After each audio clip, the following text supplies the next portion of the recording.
Hello, everybody, and welcome to another edition of the Richard Listens podcast.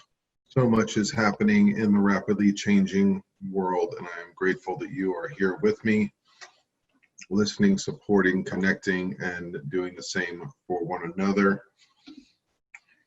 I'm seeing a lot of amazing openings and connections out there, people having very open, upfront discussions about some of the changes we've seen about safety, the coronavirus, about how to continue on in the face of sport in this day and age. And today we will be covering a little bit of that as it pertains to the National Basketball Association. In specific, they're starting up in the bubble down in Orlando, Florida, and also getting a little bit of personal detail into how race and diversity is being addressed by the NBA and in the world of sport. Today's guest is Mr. Samario Clancy. He is basketball analytics assistant and the founder of E3 Hoops Analytics LLC. He does basketball analysis and has a company that provides in-depth data analysis and video analysis to high school and club basketball teams using his platform. Currently, he serves as a contracted basketball analytics assistant for the Dallas Mavericks. And prior to that, he spent 2 years as the assistant men's basketball coach at Alderson Broaddus University. He helped guide the team to 2 consecutive Great Midwest Athletic Conference regular season and conference tournament titles. And Samario himself had one of the finest basketball player careers in Battler men's basketball history. 4-time All-West Virginia Intercollegiate Athletic Conference selection. He scored 1,000 points and 1,000 rebounds, named to the NCAA Tournament's All-East Region team in 2006. Samario was inducted at the Alderson Broaddus University Athletic Hall of Fame in 2018. Without further ado, I'm going to welcome you to Mr. Clancy. Hope you enjoy.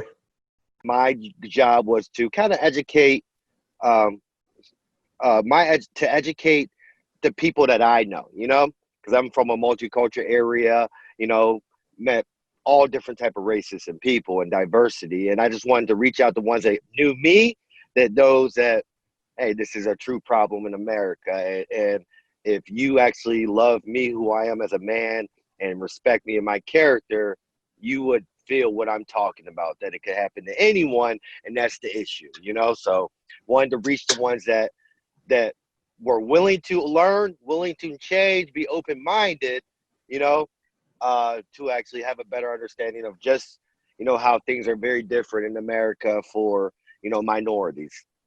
Yeah, so if you're okay, are you okay delving into that a little bit? Yeah. So, and this is the beauty of basketball networking and Facebook. I've met, so many professionals who are doing great things in the world. So thank you for honoring me by coming on the show, Samario Clancy. And thank you for having me. You grew up in, of course, you grew up in Ohio, is that right? That's correct. Cleveland, Ohio. Yes.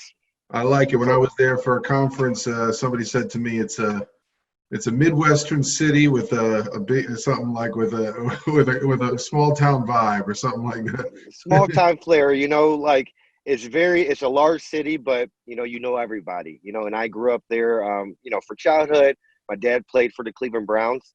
Wow. We kind of bounced around a little bit. He was with the Indianapolis Colts, Seattle Seahawks as well.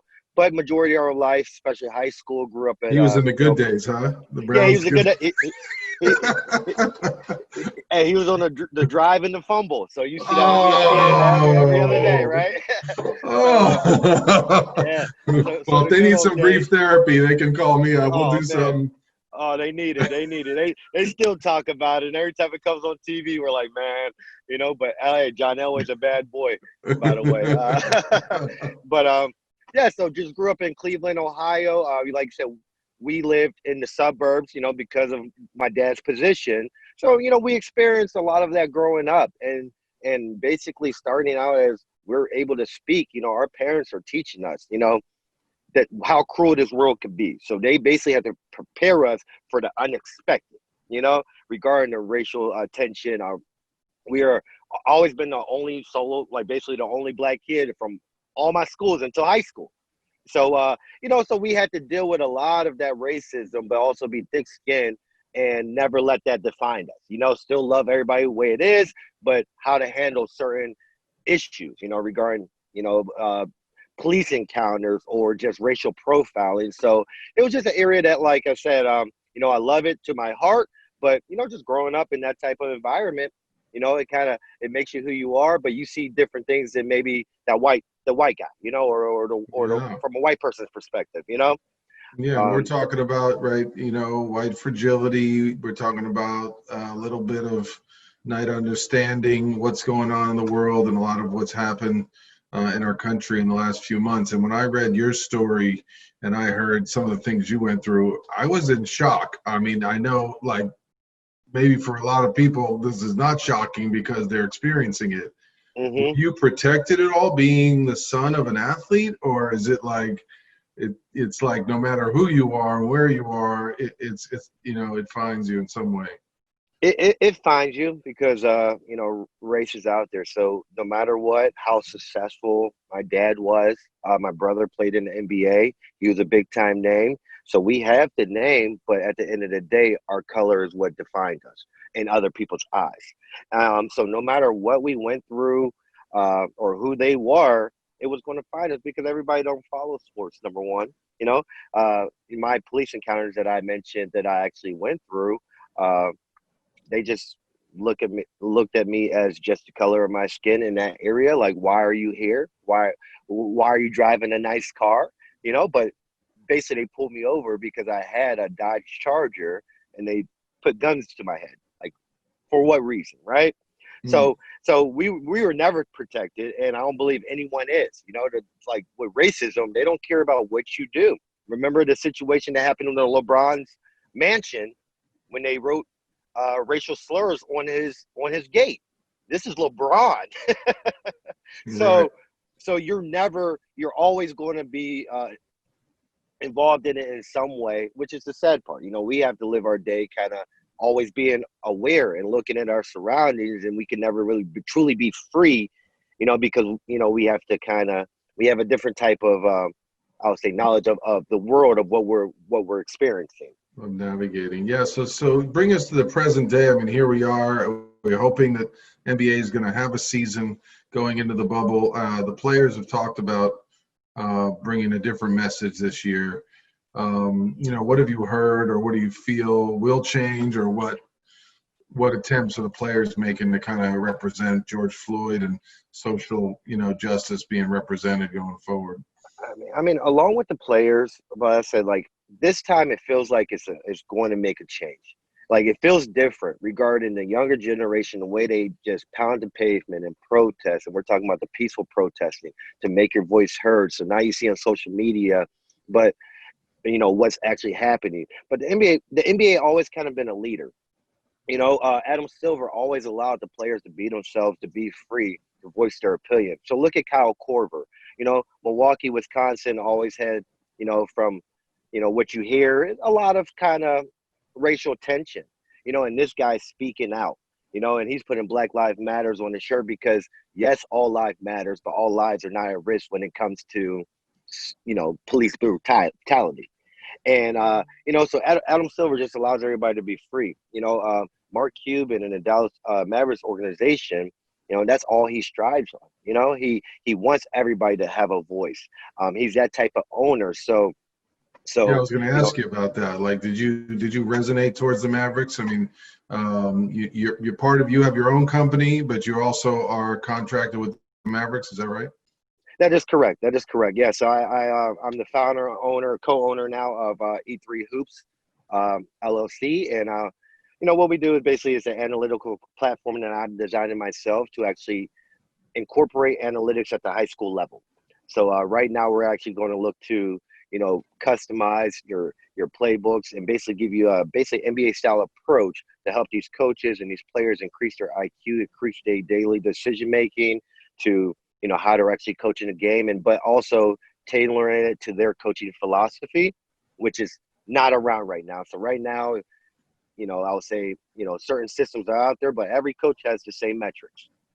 So we're actually now allowing coaches to actually let us know what they're looking to do, but also bringing a different flair to it to definitely get the high school game on the levels of college and the professional ranks. But yes, and then I'm contracted out with the Dallas Mavericks, where I'm working in in the analytics side of things as well, where we're working on a day-to-day of just charting and tracking and analyzing our players' performances.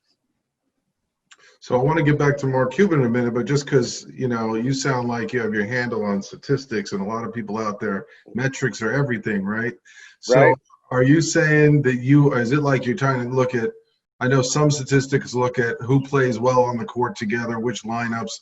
Are you saying you're trying to look at which teams how they need to adapt using the three-pointer more? Like how does a team shift their playbook for the lay person out there to adapt to the metrics of success? Correct. And one thing we always say with analytics, the coach is who provides the numbers. This is your philosophy. Now we're just giving you the evidence of how you're doing. So we're backing up what you already putting out on the floor. Just like your normal data. So what we're doing, we basically break down possession by possession, action by action, over 400 actions. So, for example, your transition, right? Transition defense is a huge metric in basketball. But if you don't know what's happening in it, what happened? Was it off of a live ball turnover? Was it off of a dead ball? Was it off of a offensive rebound or kick out? So what's happening are all four guys getting back on defense. Five guys is a 3-on-2, 2-on-1. So I'm taking it to another level. So now you could actually work on your practice plan around these analytics. So it's always not, a coach changing his playbooks. It's to confirm or deny what you think you're doing. So coaches might think they're a fast-paced team, but then when you look at the numbers of the amount of time that they're taking to get into a shot, the numbers will say differently. So it's also to bring a lot of things to light that you had no clue that you were doing, or you just maybe thought your team was performing this type of way. So that's where kind of analytics is a huge amount of information you could use.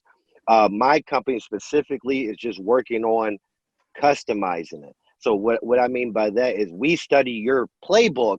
So when we provide you data, you know exactly what you're doing, what happened, the time it happened on the clock, who shot it, where they shot it from, out of a single set. So over a 10-game consistency of data, if you're running play one, your motion offense, and you're shooting 39%, but then, you might run your pick and roll, continuity offense, and you're scoring a lot. So now you're getting the coach to think like, wait a minute, so that's kind of our approach is now, for every team we're working with, we're going to give you data specifically for your team only. So your metrics are going to be completely different than another coach's metrics because it's your plays, it's your style of play. So your it's your pace. confidentiality agreement must be pretty strong, huh? Pretty strong, You're absolutely right about that. So, so this is we did a 2-year trial run just to kind of understand the high school metrics and the high school data. There are 32-minute, basically game. So we had to kind of, come up with our own formulas and, come up with our own new things that are very exciting that I believe these coaches will use. So this is our first season that we're going to launch. The platform will be 100%, up and running by September 1st. And then we're just going to promote the heck out of it and, get see what these teams think of us. So will they be able to manually enter their stats like in a platform? You help them interpret it and coach them through it, or how does the platform work? Well, it's not manually. So you would just provide us the video. So so the biggest issue in high school is you don't have enough resources. So a lot of teams average a head coach and assistant coach, 2 people on your staff. And you might have some student assistants, right? They're not knowledgeable. Have the back knowledge. They might be interested in it to help a coach, but a coach is also a teacher, a family man. You might have another job. So therefore, it usually takes, if you think of college, it takes 5 to 10 hours to break down information for your next opponent. So we're eliminating all that time. So we're doing everything for you. You give us our game up and also scouting reports. So not only your team, you provide us our game, we're giving you the box score data plus all of the advanced metrics. Plus you just provide us your playbook, your roster, and your games. and everything's for you. So now they can take that data and go ahead and just teach their team instead of trying to analyze it, break it down, see where it's coming from, who did what, who did when. Now all the information is there. You have your numbers. I'm going to highlight certain things that I see on my end. And now they're able to take those 20 hours that you spend breaking down for an opponent and put that into coaching. So this is like everyday knowledge in the NBA, right? And I'm assuming most collegiate coaches are on top of this. But high school basketball in LA is serious business. I mean, is this like you think going to take off, or have already metrics been applied on some level in the high school game? Well, personally, I think it will actually take off. I think it's a need because, as we're conducting information, Huddle runs the high school sports world, but Huddle also primary focus is football. So we want to solely work with basketball teams. So we're not trying to do a variety of sports. So we are basketball guys who understand tech. And my staff is made up. My co-owner, he's also a AD, and he's also oh, sorry. It's okay. A call came in. I apologize. I figured so. Google Voice always tries to interrupt my podcast. Right. But he's also an AD and a high school basketball coach. So there's a difference of analytics is evolving. So high school do not have a database. So once their season's over, they don't know how they did the previous season. They don't have player comparisons. So there's a lot of things that high school is missing that we are actually going to provide you. So say a coach at one program for 5 years, you got 5 years of data. That's going to help with his coaching philosophy, his trends. I'd identify certain, players that maybe had the similar tendencies, create new play calls, put them in positions of better. But then also the number one goals for high school coaches is, winning. So how are they going to actually win? Now you got 5 years. Now they can really sit down on the drawing board and actually, see what's working for their program or not, for certain players. And like I said, the best thing about it is it increases your IQ. So analytics is at every single level, but the high school, So now we're trying to touch a market that really hasn't been touched. And those guys are, like you said, that's a league or basically a level that actually needs it. Yeah, I mean, it's super competitive here in Los Angeles, and exactly. When you mentioned LeBron, I think his son is we'll see what's happening after coronavirus, but he's at Sierra Canyon, and I know Shaq's son at one point was at Windward, so it's a breeding ground for great sports. Exactly. And great athletes. So, but back to, and you had quite a career yourself as a basketball player. How driven by statistics were you? Not at all. not at all. I went to Alderson Broaddus University. We were actually a high-powered Division II in West Virginia under Coach Greg Zimmerman, Hall of Fame coach, and one of the best coaches and guys that I have met.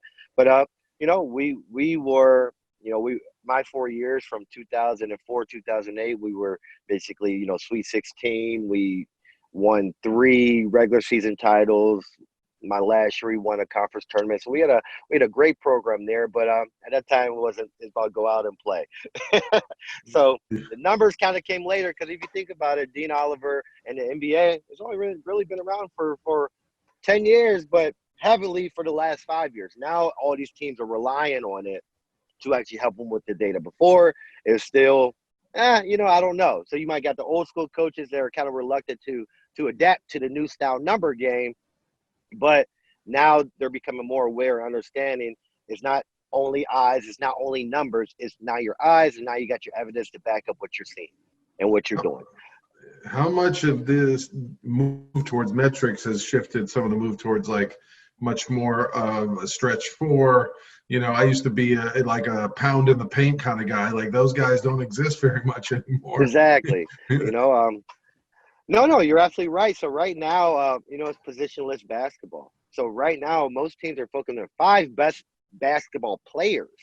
And that's really came from the analytics because now you're talking, I'm trying to think of the first stretch 4 from back in the day, but Dirk, Dirk always been with us, he wasn't a pound. He was a 7-foot guy who changed the game.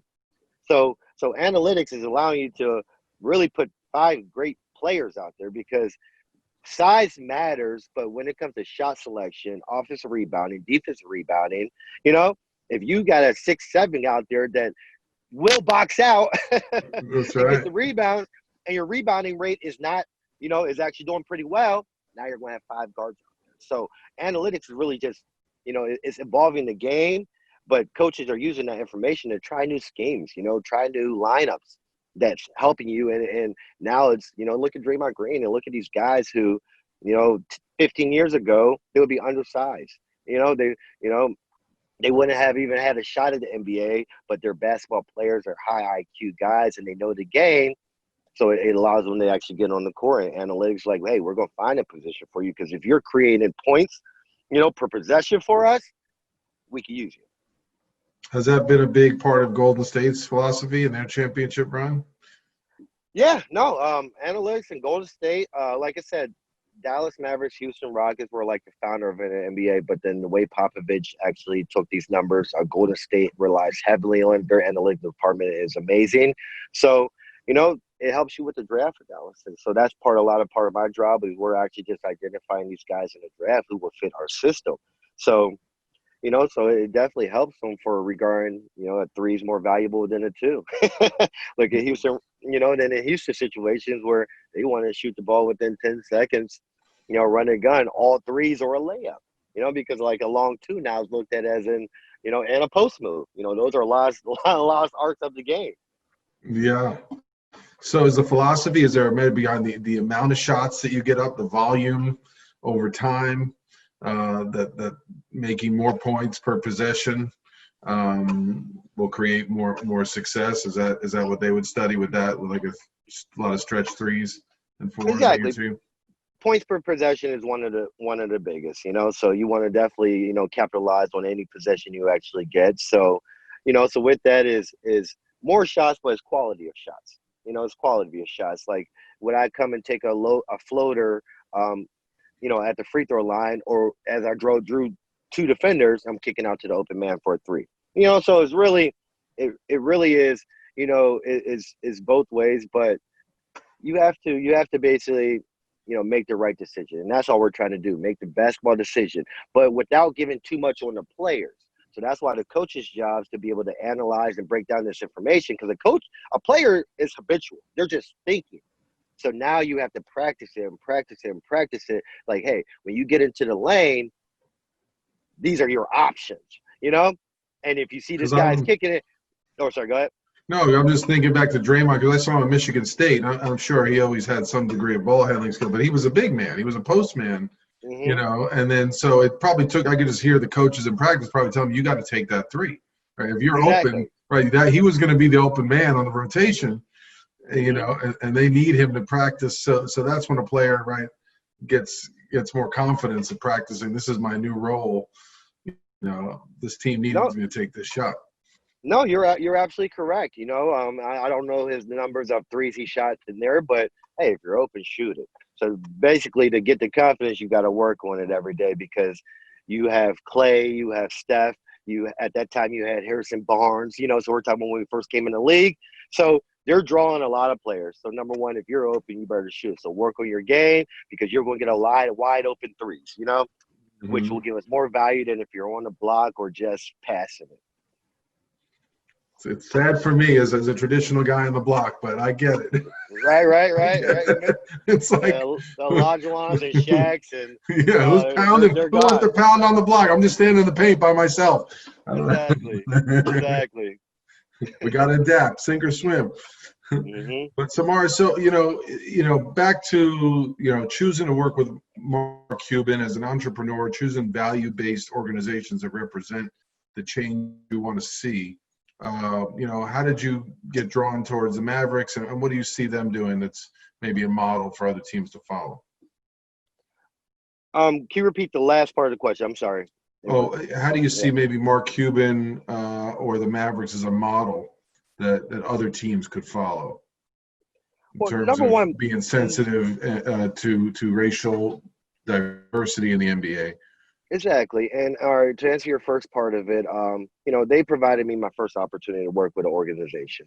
So it would be great if I had 10 options, but regarding the director of analytics, James Mercado, had an interview with him. We definitely really had great chemistry, and he brought me on to actually help him with, with analytics, et cetera. So I'm always grateful and thankful for that opportunity.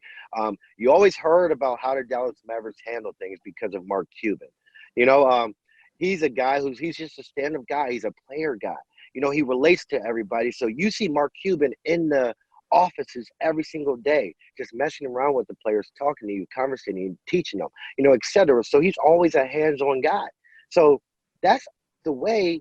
He's not just sitting in the owner box. These guys are, and not really having a relationship with him. Like, these guys truly love him. They truly look at him as family. And that's just really his personality. Mark Cuban's from Pittsburgh, so he grew up around my dad and them in the Pittsburgh area around those years.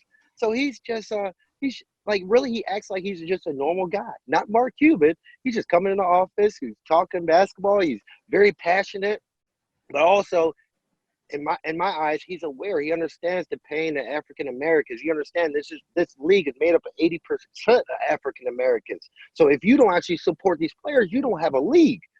So the change you have to make is, like, get out of the mentality that these guys just work for me. Like, that's how I think the mentality is of just all professional sports.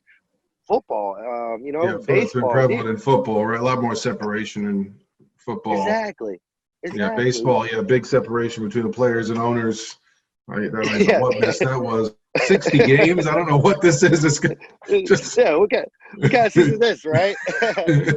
race. So, what I was saying, it depends on the relationship. So just as America, you have to listen. So you have to listen when people speak. And the same thing in any corporation and just living every day here. If you're not willing to listen to other people's pain, you'll never know what they go through or even understand what they go through. You already have your assumptions in your head from maybe media or what you may experience in your life. But, we're all different people. So, the NBA, just Mark Cuban, I mean, he's a leader. You see, he's in the media. He's always the voice. Not too many people just come out, and he's not scared to tell you the truth. He's not scared to tell you his opinion, which is fearful because, he's fighting for just equality, for rights.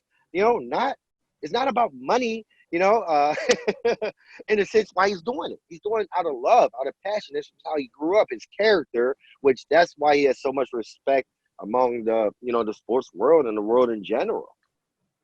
Yeah, I'm glad to hear that. I'm reading right now, and for any of our listeners, a book by Jim Collins, From Good to Great. And it talks about a lot of the corporations and their CEOs, and they take a look, what's the difference between certain companies that really took off. And it's some of what you're talking about, the CEO who not only was hardworking, I mean, they could have been knowledgeable, but they were not in it for themselves. And in some cases, they poured their money back into the company for the company's sake. And that's been a big difference between, when you look at if you track their stock trajectory over 20 years. So pretty impressive research in that book, and talk about good stats and analytics. I think you'll enjoy it. Yeah, no, I'll definitely check it out. And I've been, trying to open myself up. Got like we said, we got books on white privilege, my home. My kids are getting flooded with social media. They're bringing Black Lives Matter and really awareness to the forefront. What have you noticed about this last couple of months in terms of younger people becoming more aware based on the technology era that we're in? My personal opinion, the younger generation is going to be the smartest generation, always. They grew up with technology, so they're learning this in first, second, third grade, right? So these guys they're fearless, So if you watch these peaceful protests, that's the majority of people who are out there just making a difference, because some people are, the older generation is stuck in your ways, right? You got to be willing to change. The younger generation, they're the ones that's able to make a change because they haven't fulfilled half of their life yet. So they're right now making their voice be heard because as they're going to school in more diverse areas, like I'm in Dallas, Texas, it's very diverse, all different type of cultures. So their best friends are if you want to look at, their best friends are very, very diverse group of kids, right? Hmm. So, And but that's the not even best that. gift. That's the best gift. If Exactly. you're a parent out there, if you're a coach, have an exposure. Hmm. My son plays soccer here, not far from where you and I are sitting. He played at downtown, right there in Leedy Middle School. I mean, a lot of the families, lower economic, from El Salvador, Mexico. And you have, right, you're sitting close to Fairfax High School, basketball powerhouse. So the opportunity to grow up around kids who are from black, white, Korean, Mexican, like Hollywood, right? You're sitting right there on the Hmm. precipice of Hollywood there in the Miracle Mile. You learn about culture. You learn about parents who are not Exactly. even speaking the language or first generation of this country. And you Hmm. get a sense that everybody's struggling in their own way and has trying to find customs and ways to keep connected to something important and Exactly. special. And so that to me is the most beautiful thing. I was at a soccer field yesterday, and a guy came up and said to my son, he said, my father's from France and my mother's from Britain. And what's your makeup? He asked him, Exactly. and I You're just like, sat well. there. I just sat there for a while and watched the interaction, because normally that would be it. All right, hit me up on IG and see it. But it wasn't. Exactly. That wasn't the end of the conversation. And I hope that's what's going to continue. The kids are a little bit more curious about They're where they're curious, from and who they are. and they have unlimited resources, with that, regarding, think about us. We had to go to a library to kind of learn a lot of things. The internet's powerful. So there's so much, history that they're actually learning on their selves. The schools are not always teaching this. So No. they're actually taking initiative to talk to their friends, to talk to people who they know, reading certain things. Racism always been the same. The only difference is now we have camera phones. It's being recorded, but now they're really sick of it. They're sick of it. And like I said, something feels very different because this generation is basically making a change for how these last couple months been. Like I'm very positive that it's going to be a good outcome, and like I said, in the Black community, we need everybody else to kind of fight for us too, you know? We're and that's how it is. Like, you need the other voices, the higher ups, to understand this. And when they see their children fighting for it, it also changes their mind, or maybe change their outlook. And Mhm. like I said, in the sports world, a lot of say white America loves the black athlete, but not the black man, and that's huge. Like, it's like, okay, we could give you some entertainment, but what about freedom? What about equality? Now, when we're in our regular outfit, not in our uniform, how are you looking at us now? Because guess what? A lot of football players, most people don't even know what they look like because they wear helmets. Basketball, they do because you're close to them. Football players take his helmet off. Who are they? You don't know. You just know them on the field. And, Yeah. and those are And, those are things like and basketball. there's a Oh, lot of sorry, go ahead. mass behind that, right? The athlete was trained to be, right? You're rewarded for, maybe, how powerful, how aggressive, right? There's a lot of, masks behind that you don't get to be vulnerable. You don't get to speak Exactly. about like what the people are saying, behind you. And if you're on a Right. scholarship basketball player and someone's calling you a slur, there's a lot Exactly. of cost if you turn around and even react, right? You react. Exactly. Like, Oh, they're just like, shut up and dribble. That's what they want you to do. So as soon as you try to take a little bit of power, a lot of people are trying to shut you down. And JJ Redick even said that they're like, Kevin Durant's and LeBron's decision was basically racially biased, you know, because, like, he can't have a voice, he can't make a decision to actually go to better his future or do what he want to do, because in the mindset of fans and other people, it's like, no, you don't have that right, But guess what? They could switch jobs all the hell they want. you know, you could go pursue this career, stop it one day, go do this career. No one's on you. So when they're in the eyes of the public and these, huge figures in sports, it's like you owe them. No, they're still human. They have their own lives. They have their own families. They have their own finances they need to take care of. So how is it someone's, obligation to tell them what they can or cannot do? So JJ Redick actually hit a lot of things on the head about, I always felt that way, but it was good seeing that again. He said it in Sports Illustrated, or Uh, they just interviewed him online? yeah, it was an interview. Yeah, you could definitely Google it. It was definitely an interview. I forgot who actually published it. But yeah, he just said this a couple of days ago that he felt like it was racially biased because how you get that much hatred for someone just Yeah, bettering their career. that's what I think the greatest value of all the protests has been, is looking at, like, even if you say, well, that's naturally how everyone's always reacted. Well, we got to look deeper. Why is the outrage? What is the entitlement? Mm-hmm. What is the attachment to the roles? And even this whole coronavirus, I mean, I'll say it, I'm grieving my sports. I grieve not having March Madness. Like that is anchored in my awareness is a really important time. But even our just need for other people to provide things for us really gets looked at in a deeper way, in a healthy way too. We love our sports, we love them, but anytime we're attached to somebody else has to give us a feeling to fill us up, we need to look a little bit deeper within ourselves, right? Exactly. Yeah.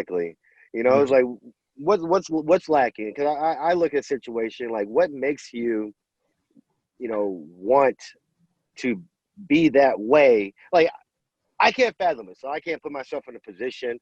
But for example, what Russell Westbrook, remember at the OKC situation, and he goes out, the fans calling him an N-word. So he goes up to the fan, confronts them, but then Russell got all the backlash. They banned him, but it's just like what gives what makes you feel that empowered that you could just go and do that? Like what's in your mind that you're Right. We lacking? can. Yeah, and that a lot of fanaticism, right? Just such anger and entitlement and the need. I need you to be a certain thing for me because I'm lacking something within myself. And I hope that this coronavirus situation, the quarantine, put people a little bit deeper into their own values and what's important, and to valuing human life and perspective. Sometimes with the word fanaticism, right, with sports, when you get so Exactly. extreme and so attached to your team, and you're willing to. I mean, we've seen violence in the Dodgers, right? There were even white-on-white violence, with Brian Stowe and critically injuring a man as a fan of a sports team. To me as a sports parent, that's kind of horrifying. And we know that these happens, at British or European soccer matches too. The violence level is such a deep attachment and need for your own fulfillment to come from your team. So I think we need to step back and look at the players as human beings, and I'm glad the players are valuing themselves. It does start there. What are my needs Exactly. that need to get expressed? What things do I want to be a part of the change in, or can I speak out without feeling like my livelihood is threatened? Exactly. I mean, what, Maya Moore, right? She just gave up 2 years of her career just to fight for, criminal justice and getting a man free from death row, I believe. And a lot of people, a lot of people are starting to finally use their platform. All it takes is certain leaders to kind of guide a group, like for the sports world. Now you see a lot of these athletes coming out because at first they're worried about their finances. They see what happened to Kaepernick, right? You think that's not resonating with half of the NFL? Like, I can't speak out because I'm not gonna lie, I want my money to provide. Now they're willing to really sacrifice, but also they're working together as a unit now. So if it happens to one, it's going to be a lot of backlash that the NFL or these higher organizations are not willing to do, because they're going to lose a lot more people, where before it was just one spoke out and a couple followed. Now you're getting the majority actually using their platform in a way. Now you just got to sit back and finally listen, and so it's been great. I just feel good. Like I said, I feel like, this younger generation really did what many of us and many of the prior generations, number one is consistency. Now you have to keep it going. You can't just stop, let it die down. Sometimes certain things might distract you, but as long as people are now using their voice and using it for the right way, change will come. You always got to be hopeful, Well, anytime you take what's not conscious and make it conscious, when you take what's right, even if it's been the undercurrent, and now it's like, no, we see what's happening, right? And the fact that, and just what, like you said, when all those unconscious motives to keep quiet, when those get removed, there's a powerful opportunity there. Exactly. And so we hope that continues to create change for the next generation. But on a personal note, tell us a little bit, in closing, what to expect from E3, goals for you in the next year in this shortened season here. Are you excited about it? Are you? Oh man, I miss basketball. It's been a terrible summer so far. I'm not gonna lie. So we got the basketball tournament that's on TV right now, which is great. The NBA starting back up, so it seems like hopefully the second round of Corona doesn't kind of shut things down. But you're hopeful. We're getting our sports back. But for me personally, you could like I say, visit e3hoopsanalytics.com. Myself and my partner Tyler Rick Wickham. We believe we have a system that's going to be so useful and allowed to evolve the high school game. And that's what we want. We want to be basically, barrier breakers and ground breakers. We're basically bringing a product to a high school level where they never had these resources, this information, this database, this system that they ever had before, regarding with the depth metrics that we're actually going to provide. Not only we're providing it for, all the teams are the same as I said before. Now we're customizing solely for your need and the coach's philosophy, So right now we're developing our platform. Like I said, everything should be up by September 1st, and then we're just going to promote it. We're going to come to a high school near you and see, and speak with you, and also provide demos of our services to see how useful it could actually be to your program. Amazing. Are you going to start just with LA schools, or is this something that can be duplicatable across the country? Yes, well, it's technology. So, being in basketball, you have a wide range of network. I'm from Ohio. Cleveland's huge on basketball. I live in Texas. The Texas area is doing very well. And then now I'm in LA. So, hey, just got to capitalize wherever I'm at. But like I said, you can find me at S. Clancy at e3hoopsanalytics.com for more information. And, we're very excited. Like I said, we believe we could change the game of the high school analytics, and our job is to definitely make an impact in the basketball community. Amazing. And Samario, I just want to, if you haven't checked out Samario online, please do. Really, the way you carry yourself, personable nature, and your willingness to get vulnerable and transparent around your personal adventures with things that really we don't wish upon anyone coming up. No, I thank you that. for that. I thank you for that, and I thank you for making time for me. Are you still getting out there in basketball hooping in a non-coronavirus world? Is there time? Not right now. I'm not gonna lie. My knees, I'm missing. I don't have any cartilage and any ligaments. So right now, I'm just going to be a 3-point shooter, right? I'm just kick it out to me. Kick it out. Yeah, exactly. But hopefully things open up, man. Hopefully things open up, because it's funny. It's like you miss it when it's gone. So now it's like, man, I want life to get back to normal, and the things I wasn't doing, hey, I'm gonna do now. You never know. But just stay blessed out there, and and I really appreciate you for having me on. It's been great talking with you. So thank you very much. Thank you. Well, leave us with one thing you've been doing to cope with this quarantine, to keep yourself sane, that you hadn't been doing before. To be honest, it's been the biggest blessing in my life, because everything's worked from home. So everyone, I always make the excuse like, I don't have time. Well, guess what? I got all the time. So I've been the most productive, regarding building my brand, building my business. Now I'm reaching out to my friends more, because, you lose touch. So this kind of get me, in touch with myself, with touch with my family. I haven't seen my brother in 5 years. Guess what? This gave me the opportunity to come see him. So I'm actually loving it. I'm enjoying it. I want the economy and everybody else to be happy. But personally, it's allowed me to focus and reevaluate myself, my life, my business. So, and trying to stay in shape, I guess, No, that's great. Well, that's terrific. And if we can connect you to any of our, I'm sure you know them already, but any of our basketball people in LA, be glad to make the connection. Oh, sounds good. So, hey, thank you again for having me on. All right. Thank you, Samario.